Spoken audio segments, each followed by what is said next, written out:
Hi friends, welcome to అత్త చేతి వంట. కంటి చూపుని మెరుగుపరిచి శరీరంలో రక్తాన్ని పెంచే క్యారెట్తో ఫ్రై ఎలా చేయాలో ఈ వీడియోలో మనం చూద్దాం. ముందుగా దానికోసం క్యారెట్ని తురిమి పక్కన పెట్టుకుందాం. ఇప్పుడు స్టవ్ ఆన్ చేసి కడాయి పెట్టి 3 టేబుల్ స్పూన్ ఆయిల్ యాడ్ చేసుకుందాం. ఇందులోకి 2 టేబుల్ స్పూన్ శనగపప్పు, 10-12 వెల్లుల్లిపాయల్ని పొట్టు తీసి వేసుకుందాం. తినే కారాన్ని బట్టి 5-6 ఎండుమిరపకాయల్ని, అలాగే 2 రెమ్మల కరివేపాకును కూడా యాడ్ చేసుకుందాం. ఇవి అస్సలు మాడకుండా దోరగా ఫ్రై చేసుకోవాలి. ఇప్పుడు ఇందులోకి తురుముకున్న క్యారెట్ని కొద్ది కొద్దిగా వేసుకుంటూ మొత్తం అంతా కలిసేలాగా బాగా కలుపుకోవాలి.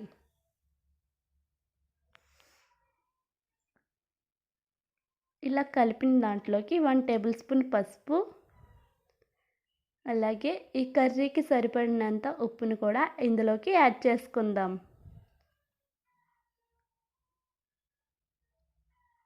వీటన్నిటిని ఒకసారి బాగా కలుపుకుందాం.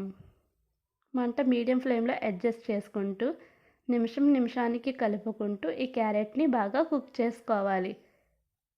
క్యారెట్ మొత్తం కుక్ అయ్యాక ఈ మిశ్రమం అంతా దగ్గరికి అయిపోతుంది. అంతే, చాలా టేస్టీగా అలాగే ఎంతో హెల్తీగా ఉండే ఈ రెసిపీ మీకు నచ్చితే లైక్ చేయండి, షేర్ చేయండి. మా ఛానల్ని తప్పకుండా సబ్స్క్రైబ్ చేసుకోండి. Thanks for watching.